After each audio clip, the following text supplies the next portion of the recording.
Hello everyone! This is Jovi Vargas TV, the Celebrity Psychic. Narito kami ngayon sa Ali Bar Cafe Dine, Authentic Persian Cuisine. I hope everyone can dine here and try to visit here at the Ali Bar Cafe Dine. No address. No. Hawak na. Dami naman ito. Up toast to our guest first. Okay, napaka-special na araw na ito dahil dati napapanood ko lang ito. 2008, ano to, Binibining Pilipinas World. At isa rin siyang Fourth Supermodel ng 2009. Yes. Walang iba. Siyempre, ang beauty queen na trending. Kahit na sino makakita siguro, maaalala at maaalala ang beauty queen na ito. And up to na talagang beauty queen pa rin naman ngayon. No? Si Miss Janina San Miguel. O, diba? Hi everyone! So, thank you Miss Jovi for welcome. Thank you. Show. At good to know, medyo busy si Jeannie ngayon sa buhay niya. Pero alamin na muna natin kung ang mga pangyayari ngayon o mga pagbabagong naganap sa buhay ni Miss Jeannie na San Miguel. Nakainis na Right now, I'm busy because aside from this one, I'm also handling our travel agency as sales and marketing manager. Abala tayo sa travel, sa pag-maintain ng yes bar. Okay. So, mayroon pa pong pharmacy. May pharmacy ka pa? Opo, so mga tatlo po. O, di ba sobrang busy, tama ako.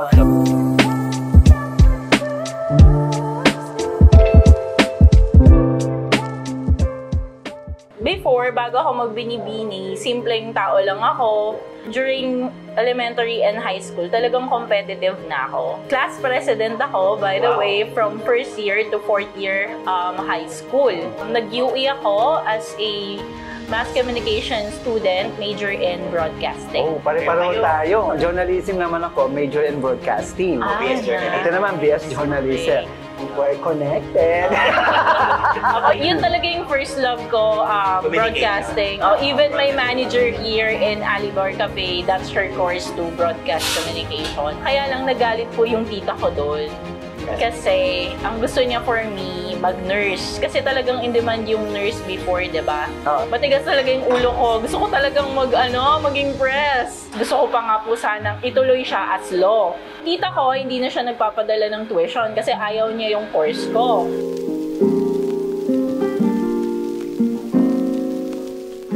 So, ang ginawa ko, nag-working student ako sa Red Ribbon. Talaga? Oo, as cashier. Okay. Tapos may customer ako doon, sabi niya, "Uy, bakit dito ka nag-work? Ang tangkad mo, tapos ang ganda mo pa. Bakit hindi ka mag-modeling or mga pageant?" Ganyan. So, napag-isip ako, tapos papasok ako sa school, sasabihin naman ng mga classmate ko, "Uy, mag-join ka ng Miss UE, ganyan-ganyan." So, sila talaga yung nagpo-push sa akin. Pero ako talaga sa sarili ko, nung bata pa ako, wala. Gusto ko mag-Counter-Strike, mag-bike, yung mga panglalaking stuff po. Nag-watch ako sa GMA. We're looking for new Binibini candidate. So, napaisip ako, sige nga, try nga natin. Paano ba mag-apply dyan? So, pumunta daw sa Araneta Coliseum. So, ginawa ko po yun. Nag-fill up ako lahat ng form doon. At nagreklamo pa sila kasi pagkapasa ko ng form, sabi, "Saan ka pupunta?" Sabi, "Bakit wala kang makeup?" Kasi hindi po talaga ako nagme-makeup. Sabi, pag walang makeup, hindi nila Opo. i-reject ka, parang wala kang makeup, tapos kailangan bumalik na kailangan may makeup. Opo. Kasi po, ang purpose nun, kaya pala may makeup, kasi i-BTR ka na, naka-swimsuit ka, tsaka naka-long gown ka, palakad-lakarin ka dyan. Tapos na-shock ako kasi sa buong buhay ko, hindi pa ako nagtutupis. Pinag-tupis ka? Tupis ako agad. Sabi ko, laban ka agad? Oo, laban. Ganon.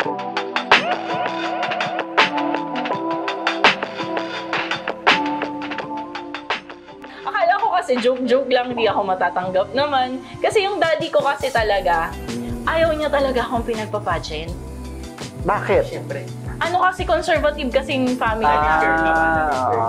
nagulat na sila. Nandun ako, nagpa-VTR. Hindi ko talaga sinasabi sa kanila na nagpa-VTR ako at nakailang screening ako 4 screening ang nalagpasan ko. Oo. Talaga? So, akala ko talaga wala kasi ang dami magaganda, ganyan. Tapos sabay, after ko ng school, nagsisigawan na sila doon kasi official candidate na daw ako, ganun. Akala ko nga hindi ako susupport ng papa ko. Diba? Pero siya pala yung naging #1 supporter ko.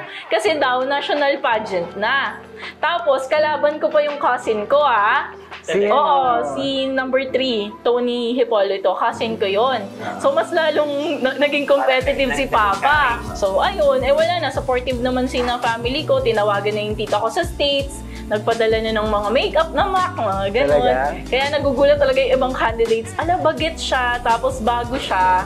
Tapos may mga MAC siya na gamit at Victoria's Secret na panties, na underwear. Pero ang daddy niya, jeepney, driver, ganun nga, diba? Sobrang supportive yung family ko. Wow. Destined talaga siya kasi kung tutuusin nga yung contest na yun, kung aanuhan mo, hindi naman sa inano kung naging katawa-tawa ata yun noon, di ba? Tama ba ako? Di ba? Medyo controversial na lang. Pero talagang destiny. Sabihin talagang para sa kanya, ibinigay talaga ng langit. Diba? True. Yeah. Ano nga pala yung pakiramdam mo doon nung panahon na yon na after the contest? Kasi maraming negative Parang nahati ang comment nahati Maraming natuwa, marami rin yung talagang, ay bakit? Basher. To tell you honestly, sabi po nila, hala, baka hindi siya nakatulog noon, ganun. Sa totoo lang po talaga, ang sarap ng tulog ko. Pero nung nasa Kasi stage po talaga, ka mismo, ano? nung nagaganap yun, nasa stage ka at Oo, may sigawan nun, di ba? Oo, hindi ko po kasi talaga marinig si Judge noon. Kaya na-try ko talaga yung best ko para marinig ko siya. Narinig ko lang, puro family. My family is the most important persons in my life. Thank you. At saka hindi ko po talaga ine-expect na magta-top 10 ako. Pero actually may mga beauty veterans na dinibet ka. Oo. Isa na yun si friend mo. Oo. Si Rufa. Si Rufa. In fairness, Hello, Rufa. Gutierrez. Oo. Janina. Ka-phone pal ko yan dati. Binigay ni Tito Ricky Lo yung number ko sa kanya. Tapos sabi ni Rufa, oy Janina, hindi negative ang gusto kong iparating sa'yo Totoo lang naman yan, sinusupport kita, ganyan.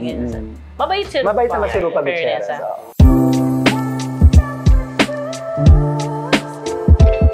Nakatulong ba yun? Oo, kasi beauty queen kasi mo? nung nanalo ako, kinuha agad ako ni Manny Valera as her talent na mag-showbiz. Sabi niya, ikaw yung gagawin kong next Diamond Star. Napasok ka sa showbiz? Oo, napasok ko ng showbiz. Nagkaroon ka ng Opo, show, pelikula?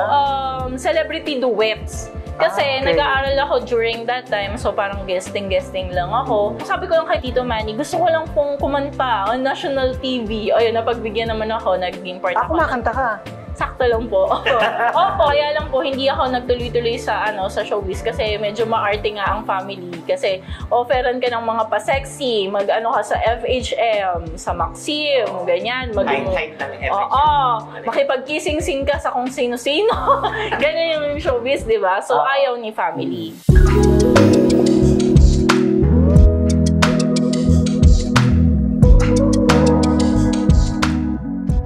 May nahulaan sa'yo si Joby. What Ay, is grabe siya. surprising about it? Kasi kanina, bakit ko muna siya, I have no idea about Janina. Kasi ang natatandaan ko lang, kung hindi pa pinakita sa akin yung video, saka ko lang malalaman na beauty queen. Pinagbigyan ko, sabi kasi ni Ria, sige nga, Joby, ano masasabi mo sa kanya? And then, hayaan natin si Janina ang magkwento. Ay, grabe. Sobra talaga. Tumpak lahat. As in talagang... Nagulat ka? Nagulat ako! Hindi ako naniniwala. Talagang pag ikaw nakita lang ni Joby, talagang malalaman niya na yung buhay mo. Ayun na nga. Pero wala pang baraha yun. Past. Wala pang baraha. Tinignan ka lang niya. Past, present, at saka future. Kasi matindi. Ano yung pinakamahalagang parte ng sinabi ko doon? Ano yung tumatak sa'yo? Basta confidential na yun. Grabe siya. Pero talagang yun. Okay.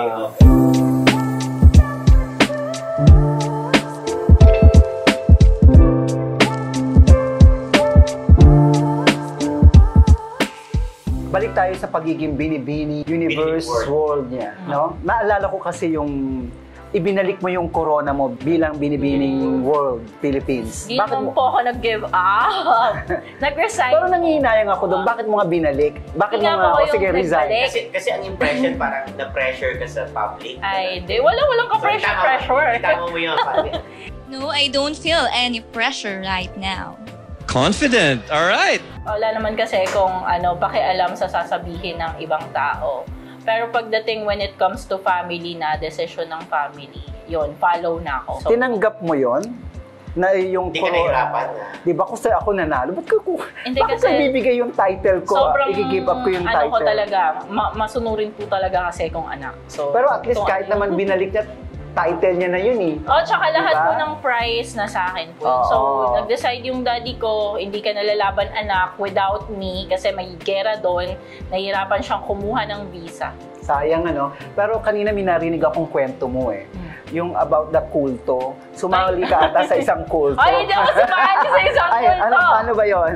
Muntik po akong ialay sa isang kulto. Yung pala. Oh Ayun. my God, may Kaya alay. medyo naglaylo po ako sa showbiz. Hindi din ako masyado nagpapakita. Paano ka na-involve doon? Hindi, paano ka naialay? Sige, kwento mo nga sa Sabi amin. naialay. Hindi po ako naialay. Buhay pa po ako. Okay. Kasi po yung tita ko, may mga business partner siya. Matatanda na sila eh. Inintroduce niya ka na, uy, itong pamangkin kong to. Ganda-ganda niyan, Miss World yan. Tapos virgin pa yan. Sabing gano'n ng tita ko. Mag-iingat ka, showbiz. Ako naman, kasi nga lakotsera ako, kaya nga ako nasa travel industry, di ba? In-invite ako, alika punta ka sa province namin. Okay. Ako lang mag-isa. So, punta ka naman. Punta naman ako kasi akala ko swimming. Kasi bata ka ba? Oo, tsaka sanay po kasi ako na nagja-judge ng mga pageant sa Holo-Sulo, Saan. sa mga Maguindanao. So pagpasok ko dun sa parang kultuhan nila, kultuhan talaga nila. Sabi ko, uy, amazing! Kakaibang resort to. Pwede mo masabi ko Kasi- anong place yan? Secret, Secret. confidential. So, kakaibang place to kasi yung kanilang resort, Patong-patong, pinagpatong-patong na mga bato. Kinakabahan na ako habang papunta ako dun sa loob kasi hala, may mga picture ng kakaibang mga ninuno nila doon. Sabi nila, oy, dito ka lang sa room na to, matulog ka dito. Hala, pagpasok ko sa room, bakit ganito yung itsura ng room na to? Makakatulog ba ako sa room na to? Kasi may mga pugot na hayop. Talaga? Preserve Pinatuyo, nila. oo. Tapos yun yung display nila doon. Tapos merong ang laki-laking triangle with an eye. Yun Okay. yung kanilang sinasamba-samba. Ayun. Nung So nakatulog after ka? no, hindi ako nakatulog. So lumabas ako. Nakita ko doon sa isang room na nagbabasa sila, may binabasa sila parang Bible. Tapos yung lahat ng member naka-white, all white, kahit lalaki parang naka-gown na white, ganun. Tapos yung mga lalaki ang hahaba ng hair. Tapos yung mga babae din, sobrang hahaba ng hair. Siyempre, di ba, alam ko naman na ganun yung mga peg ng kulto. So, alam niyo po ba, iniwan ko lahat ng maleta ko doon. Ang Talaga? dala-dala ko po, cellphone lang. Takbo-takbo ako sa labas. Buti na lang talaga, hindi nakasara yung gate. So, ako po pala talaga yung gagawing alay ng Saturday, Black Saturday po yun. Ako, Diyos ko Lord. Wala po akong pamasahe, nangutang pa ako. Kuya, ibabalik ko na lang ng smart padala. Smart padala pa yung nun, uso nun, hindi pa Gcash. So hanggang sa sabi ng tita ko, nandito naman kami sa bandang gano'n. Hindi ko na sasabihin yung place kasi nakabakasyon din sila. Tita, sunduin niyo na po ako dito kasi nahabol ako ng mga kulto. Ganyan. Kasi pumasok ako sa McDo establishment na bukas 24 hours. Ang masama nito, yung mga totoong tao doon sa establishment na yun, nawawala, napapalitan na ng mga kulto kasi hinahabol nga nila ako. Pumunta ka dito, may naghahabol. Ay, ang tita ko, nagsama ng isang buong jeep para lang masundo ako doon. So, Pero hindi kayo tumawag sa Police. tumawag kay kung sino mang mayor doon. hindi po. Kasi po, sino yung hahabulin, di ba? Kahit na, Hindi na po. may place naman na pwede mong ituro. Yan Ito yung nga, lugar ito niyan. po, ang sabi pa nung friend ko. Alam ko yung sinasabi mo. Na-confirm niya kasi taga dun sila sa lugar na yon. So, na-confirm niya na talagang kulto nga talaga. Diba? So, sabi ko, ayoko na ng magulong life. Gusto ko na lang simpleng life, simpleng buhay. Masaya ako sa dati kong life. Ayoko yung ganito, pinapakilala ko as celebrity, or beauty queen, or supermodel, kung ano man. Gusto ko ma-experience ulit yung life ko as a simple person. Kaya nagpunta ako sa corporate world, nag-BPO ako for how many years. So talagang na-enjoy ko talaga yung buhay ko outside the Pero limelight.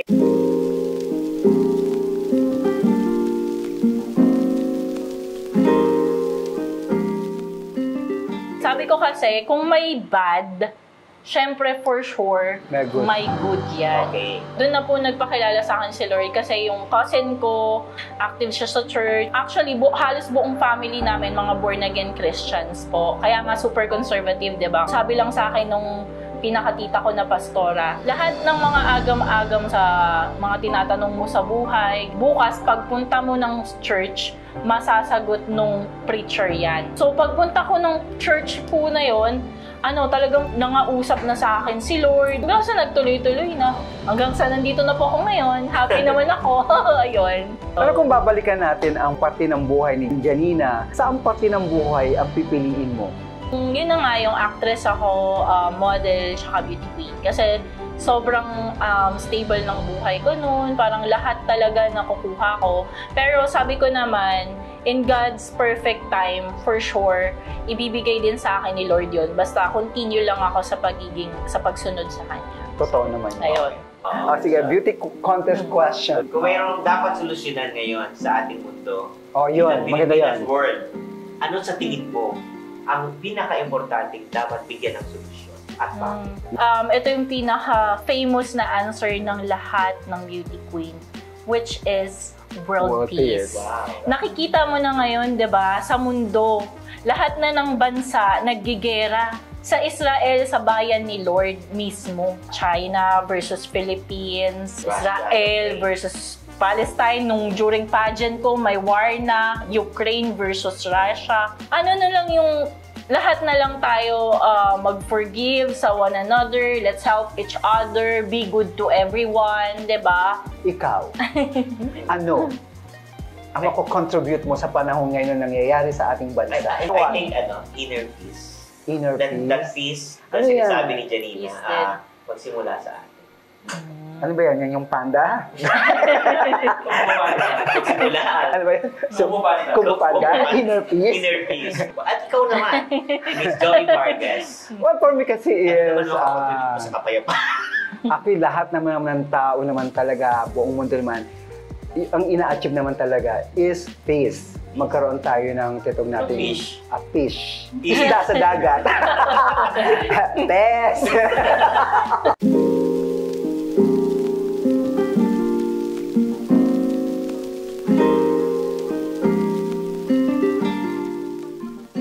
Anong kanta ang pwedeng masasabi mo, kanta ng buhay mo? I will survive.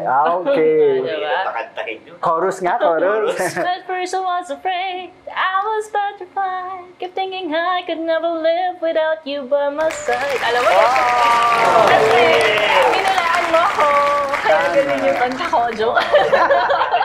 So right now, I'm a sales and marketing manager of Travel Time Marketing Services. It's a travel agency. Aside that po, ito pong cafe namin na napakaganda, ABCD, Alibar Cafe Dine, authentic Persian cuisine here at Muntinlupa, Sukat.